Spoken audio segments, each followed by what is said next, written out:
Hello everyone. In this video, I will tell and show you how to continue painting a portrait. In this case, it's the third session, detailed work on the face, refining details, and then I'll move on to the clothes and hair, preparing everything for the final session. So where do we start? In the first two videos I demonstrate how to use the palette, how to prepare the colors and shades we need. Actually, in this video I'm doing the same thing and I won't show it here anymore, I'll just comment on what I'm doing next. Further refining the work. So, first of all, when you start a session, no matter if it's the first, second, fifth or 10th session, always start by looking at the whole picture.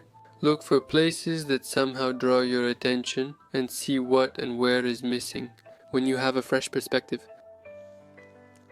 it makes sense to start working on the most difficult places, the most challenging areas, where your attention, focus and fresh perspective are needed. That's why I always start with the face here. I refine unclear details and fix what doesn't look right. With a fresh perspective, it's easier to spot what needs correction or addition. But again, in a portrait, not every single detail is important on its own, right? It's very important to look at the work as a whole and evaluate what exactly doesn't look right overall. Work begins with the face. I often start my work with the darkest areas. But in this case, since there are quite a lot of dark areas, I'm already working on the face, there aren't enough of the brightest spots. That's why I'm marking out the brightest spots. This color is peach, light peach, which is mixed from cadmium red and yellow. Well, cadmium yellow, medium and white, of course, with a predominance of white, and in this case, in the light, there's a slightly yellowish tint. Let's move on. When I found these spots,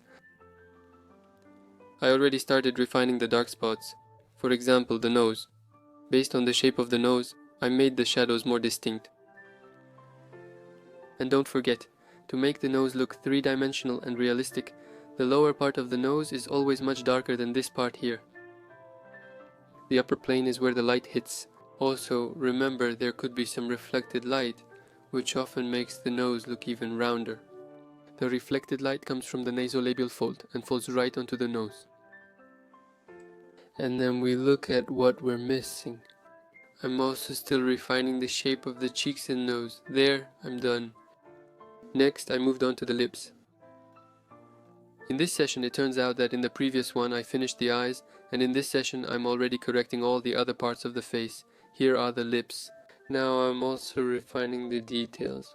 Here, it's always preferable to start with the darkest areas and then continue working, adding the colors that are missing. And then I'm darkening the distant, this nasolabial fold here just a bit. I'm also refining the chin tonally, and I'm preparing for the hair that's on the face. In no case should the hair be drawn directly on the face right away. On such a light area, you first need to create a hair base. I pick up the shadows using red matter, a strong one, plus Leningrad natural umber and English red will also work here. Mix the consistency and tonality you need, the ones that are necessary. And here it turns out we're moving on to the light. With colors that are more reddish, this is English red with our peach. Maybe to get a smooth transition where we have the transition zone, you can just use your finger to make a smoother blend. And then, after I've made this main shadow, I start gradually finding the hair. If you look closely, there are almost no glowing strands of hair there. Mostly the dark ones prevail. That's why I first laid down these hairlines with a dark brown, and then I start adding lighter ones. These are the kinds of accents that will give the hair on the face that fluffy look.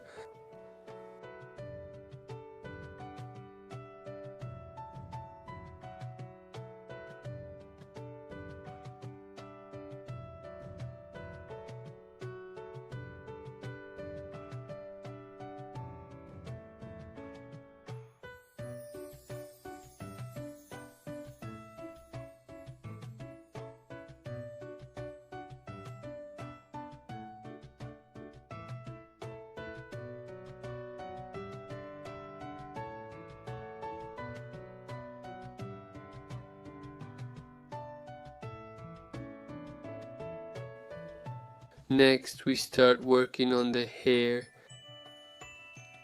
Here again, what's the task? So we've already done the hair prep several times with toner, but let's take a fresh look. First of all, we have, when the dye dries it may fade or lose color in some spots. We're starting to work on a larger scale, but with more precision, since we already have certain main spots. That's why with a large brush, I find the most logical solution. Again, work from the darkest areas and add more darkness where it's lacking, then gradually move on to the light areas.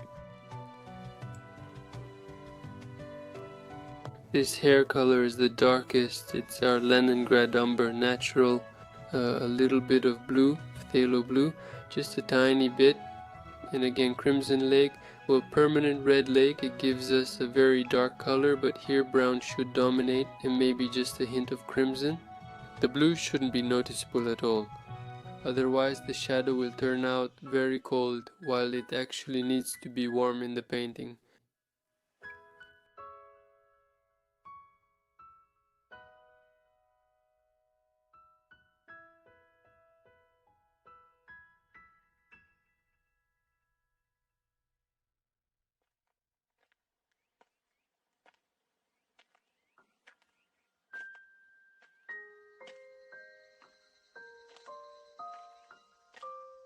And so on. Once I've applied the dark color, I move on and start blending into lighter shades on the hair. That's what we're doing.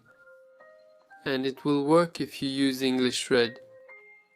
So, once I've applied the darkest areas, I smooth them out a bit and then start mixing a lighter color. This one has some white added plus yellow.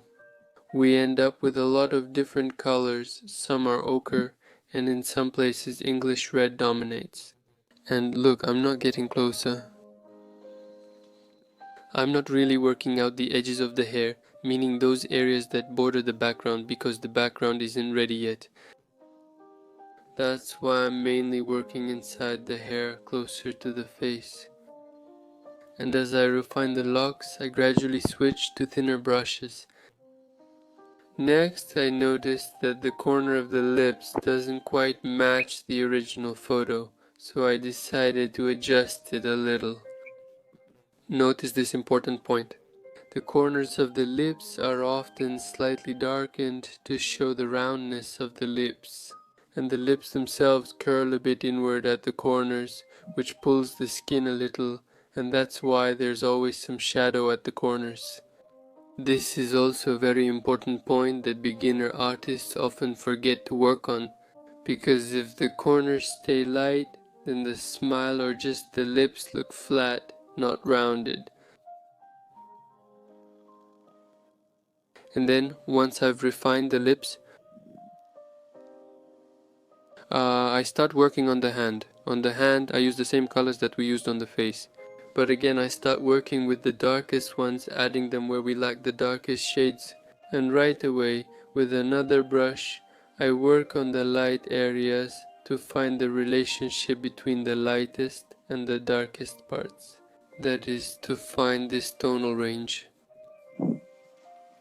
And then once I've roughly found all these colors, then I start smoothing things out with a softer brush, figuring out what goes where. I make the transition smoother.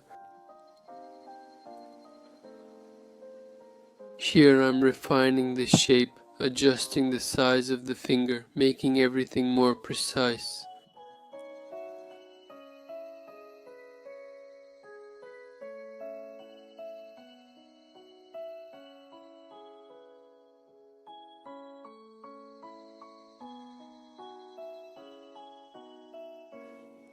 Next is the shirt, which already has a precise underpainting. I'm working out the colors in more detail now. I start here with the brightest color while the brush is still clean, and here I use almost pure cadmium red, maybe with just a touch of orange in some places. That's it. I start by mixing the brightest colors, then move to the darker reds. Don't forget that our bright red color will look more muted and mixed with brown in the shadows.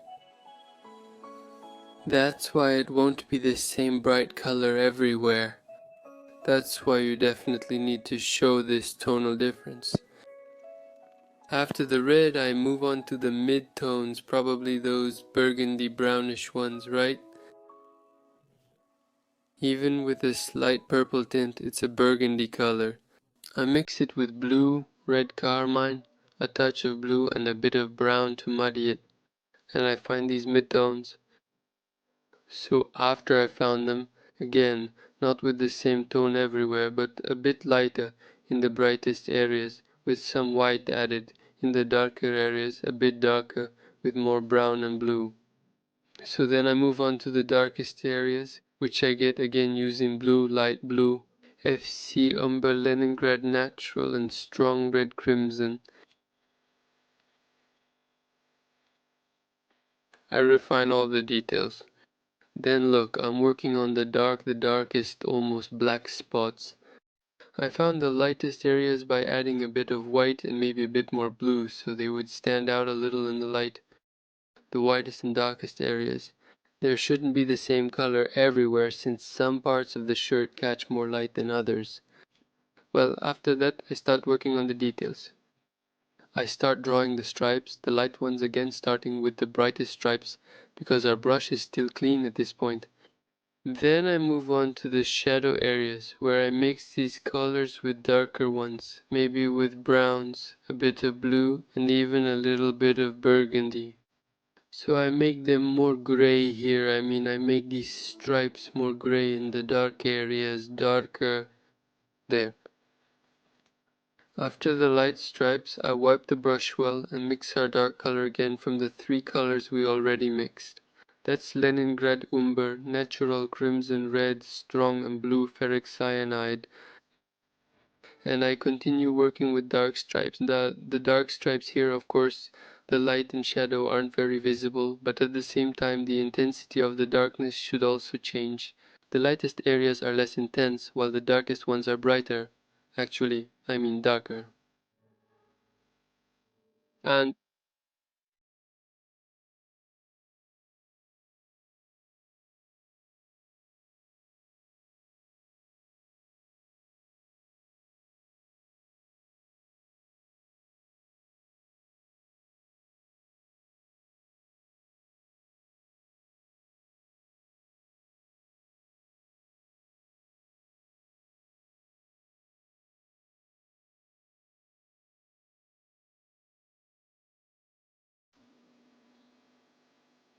after I found these strips,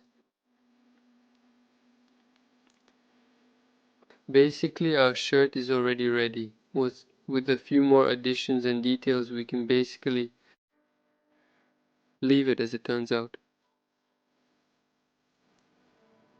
After we've added the dark stripes and made some more adjustments to the details, both red and dark, we clarify the folds a bit more with light and dark areas, and basically the shirt is already ready.